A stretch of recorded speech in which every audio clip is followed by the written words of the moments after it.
Alright, this next one's kind of a quickie. It's a nice, quick effect, and we're going to combine it with the effect that we did already a little bit earlier. Let me show you. Let's open up. Here's our photo. We're going to do a color to black and white blend. This is another thing you'll see in a lot of the storybook, wedding, photojournalism kind of things. Let's just move layers out of the way here. Here's the image. What we're going to do is we're going to fade from color into black and white as we go across here. Sounds complicated. It's actually pretty easy. Here's what we do. Just start off by duplicating the layer. Just simply either drag the layer down here, or I like to press the shortcut Command J, or on PC Control J. So now you have your layer and another layer exactly above it. Let's remove the color. Just go Image, Adjustments, and choose Desaturate. Just removes the color from the image like that.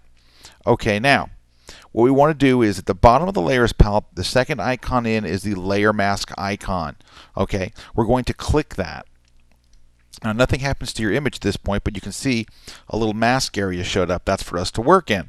Alright, I'm going to slide this out of the way. We're going to go get the gradient tool out of the toolbar. Let me just move this down just a bit. There we go.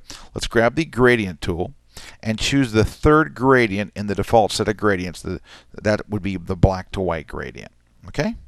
Now, you're going to click at the point that you want to remain in color and drag towards what you want to remain black and white. We'll just do a short drag here. We'll start at the dog maybe and drag to the left. Something like that. There you go. So you can see the image has gone from color and then slowly goes to black and white. Now you see how the bride, she doesn't look that good. The bride lost a little bit in this translation because she's like full color over here, and then she starts to look like a little, maybe she's losing her color, and she will eventually black out. So let's do this. Take a look at the layers palette, right? Alright, so you can see we're going from color, which is black, and then it fades to white. So the part of her needs to be black. So here's what you do. You don't even have to hold any keys or do anything special. Just go ahead and grab the paintbrush tool. Choose yourself a nice soft brush. Here we go. And paint over whatever you want to be in color. As long as you're painting in black, when you paint over it, look, her color comes right back. Let's shrink that brush size a little bit. Oh, by the way, here's a great shortcut for shrinking your brush size. The left bracket key, just the bracket key by itself. Hit it and it makes it smaller. Right bracket key makes it bigger.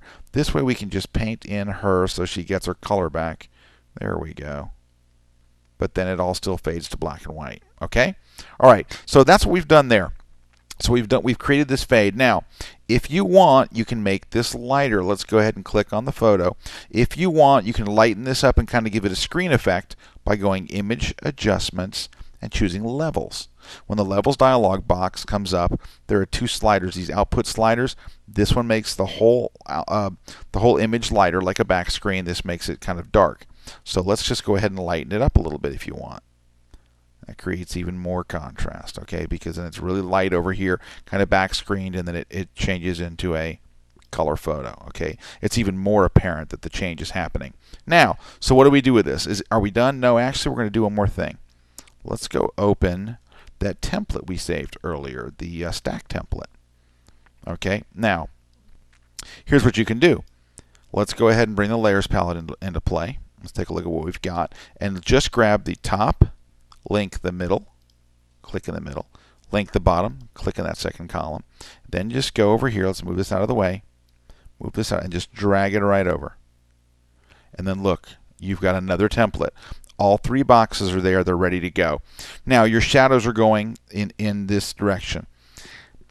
It doesn't really matter in this point. I mean, if this was a left-facing page, you actually might kind of want the shadows going to that side, but generally, just for consistency's sake, I would probably move the shadow.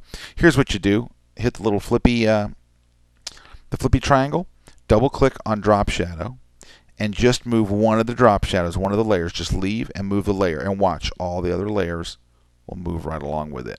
The reason why they all move is because we're doing, by default, we use global light. In other words, if we change the direction of the light, all the light moves. Okay?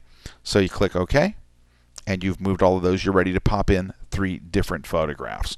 So it's very, very quick once you've got this built to do that. In fact, if you want me to real quick, let me just show you. And I'm asking you like you could answer me back. So I'm assuming that you want me to show you what the finished product look like.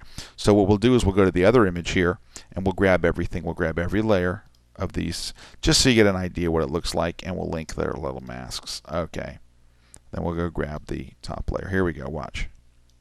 Drag it over, and it will look something like that. We can go ahead and close the other template because we don't need it anymore. There we go. So you get an idea of how. Remember we talked about that principle of contrast? Well, here you have it. You have a big photo with little photos. You have 3 photo with 1 photo, so there's more contrast. You have gray with color, and you have light with more saturated. So you have a bunch of different contrasts, and there's kind of a nice look.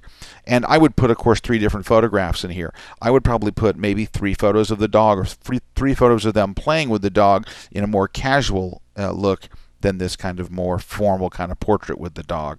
So you could put 3 photos that kind of support this there. But again, once you've got that template, you see how easy it is to go take an element from one template and move it on to another.